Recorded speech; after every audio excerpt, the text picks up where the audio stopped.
Do you ever look at a photo of yourself when you're little and you wonder how time has passed so quickly? You see yourself with bright eyes, a wide smile, full of hope, full of wonder, curious to explore the world and see what's out there for you. It's a great question.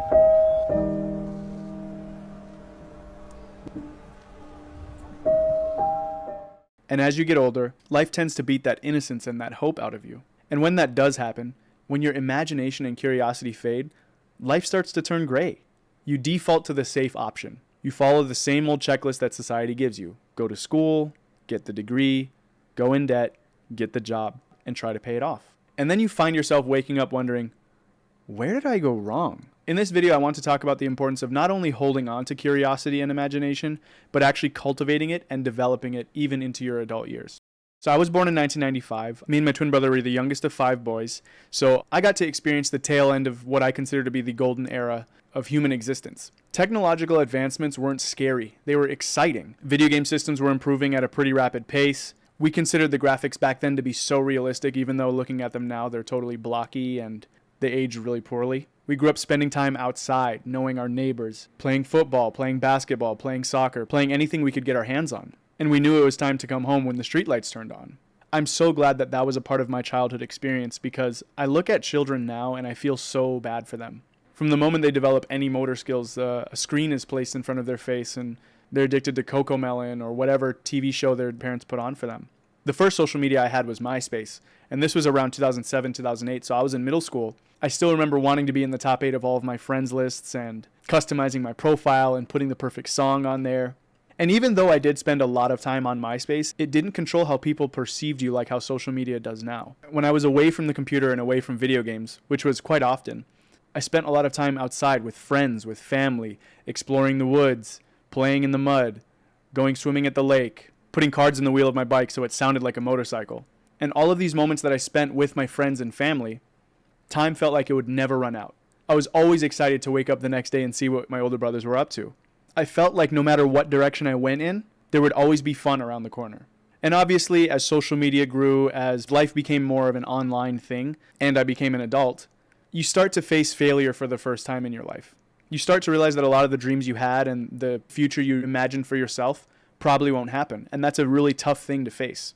And it's in moments like these where people tend to retreat into their younger selves, trying to go back to old hobbies, playing those old video games, watching those old TV shows, trying to go back to that time where they felt safe. And while that does tend to be more of a personal thing, that pursuit of safety comes out in their real life as well. You begin to ask your parents, your older siblings, people you go to for advice, and they tell you the same old blueprint that everyone else tells you. Don't you think that sounds risky? Make sure you go to college. Make sure you get a job. And if you do try to talk about the dreams that you have, you always get the same response, the same pushback. What if it doesn't work out? Do you have a backup plan? What do you think mom and dad will say? What do you think your girlfriend's going to say? What do you think your boyfriend's going to say? And the only thing that can really pull you out of that and give you the courage to push back against that is to stay curious. And this is what I mean by stay curious. As I've mentioned in another video of mine, I wanted to be a professional soccer player, and that dream never came to fruition. I quickly realized that it wasn't going to happen for me. And although I did buy into all the pushback that I was receiving, not only from people close to me, but from just the universe in general, I gave in and I decided to go down the safe route. I went to college. I was a normal student for the first time in my life, and I was kind of drifting. But I was still curious. I'm a naturally competitive person, so I was still interested in sports and competition. This curiosity led me to watching boxing and watching MMA, getting more into fighting video games. I started watching bodybuilding as well, and I started to consume a lot of content around these different things. And what I learned from watching these different sports and these different competitions, I was discovering storylines, I was discovering characters, I was discovering history. I had people to look up to. They gave me reference points. I didn't realize it at the time, but they were teaching me how to live. They helped shape my standards, my identity, my decisions. It was these superhuman figures that never gave me the pushback that I heard from people in my real life. They're the ones who made it seem possible to dream and still achieve these big things. And the irony is, all of these characters that I looked up to face the exact same issues you and I face. They get lonely. They feel misunderstood. They feel failure. They question themselves. But the difference is that they show up. They never gave up in order to reach the heights that they did. Even when they doubted themselves. Even when their circle told them not to. Even when the universe was subtly suggesting to them, hey, this is a bad idea. What if it doesn't work out? In response to all of that, they ask the question, but what if it does? And it's moments like these that define you. I still look back on the days that I played soccer, and the exact moment that I encountered an obstacle, I gave up. I decided, you know what? I know players better than me that didn't make it, so I don't think I'll make it. And I did have people telling me, but everyone's life's different. Everyone's path's different. I still gave into the creeping thoughts that, what if it doesn't work out? What if it doesn't work out? You're going to be a failure. What about that? What about that? And I came out of that whole experience with a really negative outlook. I remember telling myself not to dream too big, because if you dream too big, your expectations will let you down. But then I looked at these characters in the content that I was consuming. Muhammad Ali, who got suspended indefinitely from his boxing career and ended up sitting out for 3 years without the promise of ever fighting again. Or Arnold Schwarzenegger, who dominated the sport of bodybuilding, but was initially rejected by Hollywood because he was too big, or his accent was too thick, or his name was too long. Or even Conor McGregor, who was living off welfare, living with his parents, struggling to pay rent, couldn't find a job. All of these examples are people who never gave in to the negative thoughts that crept into their mind, or from within their close circle. Even if there was one little glimmer of hope, they held onto it, and they used it as a vehicle to achieve their dreams. I remember speaking to my mother recently, and one thing she pointed out about me and my twin brother is that we always maintained this childlike curiosity and imagination when it comes to life. We're always discovering new music, new movies, new hobbies, new things that'll keep us interested and keep us fresh. And it's always been something that came naturally to me. I just like learning about different things. If I'm not interested in something, I don't give it any attention. But if I'm interested in something, I give it all of my attention. I'm not going to go as far as saying I'm obsessive, but I definitely kind of consider myself to be on the spectrum. I did a deep dive into combat sports, boxing, MMA, wrestling, kickboxing, everything. And look where it took me. I now work in the industry that I'm really interested in. And it's crazy to think that it all started with a genuine burning curiosity about the sport. If you told 20-year-old me that I'd not only be working in the UFC, but meet the 3 most powerful men in all of combat sports, which is Dana White, Nobuyuki Sakakibara, and Scott Coker, the 3 guys who ran the biggest organizations throughout history, the UFC, Pride, Strikeforce, Bellator. It blows my mind when I sit back and think about it. And I worked a regular job. I understand the soul-crushing feeling that comes from working a job that you're not interested in. I would clock in, act busy, be busy when I was actually busy, wait for 5 o'clock to come around, and then get back to the life that I wanted to live.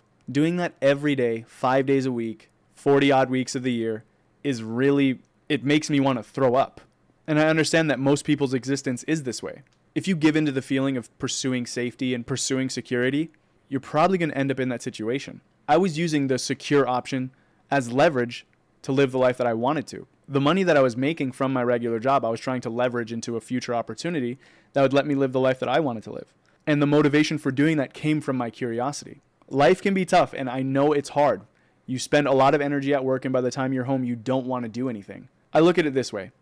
Society needs the plumbers, needs the construction workers, needs the garbage men. All these functional roles that exist in society is what makes life work, but the reason for living is the creative side, the artistic side, the entertainment, the sport, the risks. These are the things that make us feel alive. Everything else maintains our life, but it's these things that make us feel alive, that make life worth living. So it's important to sit back and take stock of the decisions that you've made in your life and see what's motivating you.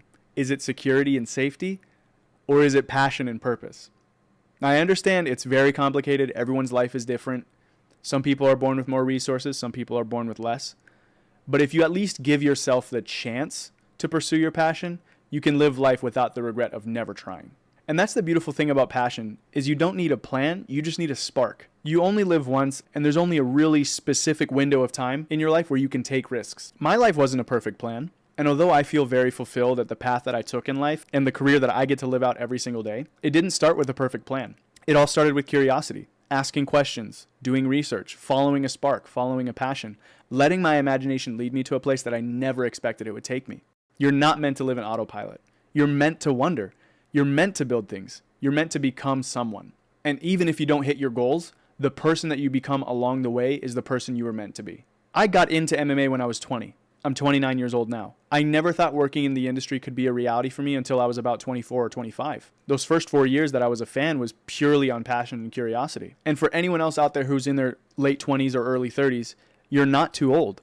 You're not too damaged by life. Even if you feel jaded, even if you feel broken by society or by life or by whatever else is keeping you down, the curiosity is still in you somewhere. The imagination is still in your mind somewhere. You just have to feed it again. You don't have to go back to being a child. You just have to remember what it felt like to be alive. What about you guys? Was there a specific moment in your life where you felt life started to turn gray? Have you found any new hobbies or new things that sparked your interest, set you on fire, and motivated you? It's crazy because when I was 20 years old, I was convinced that I'd be a professional soccer player. It was my main passion, it was my main purpose. But then I discovered an entirely new sport, an entirely new world, and that became my entire passion and purpose. And I really hope that this can happen to you as well. And as a reminder, do the small things, because the small things add up, and that's what ends up making the big difference. Have a good rest of your day or night, and I'll see you next time.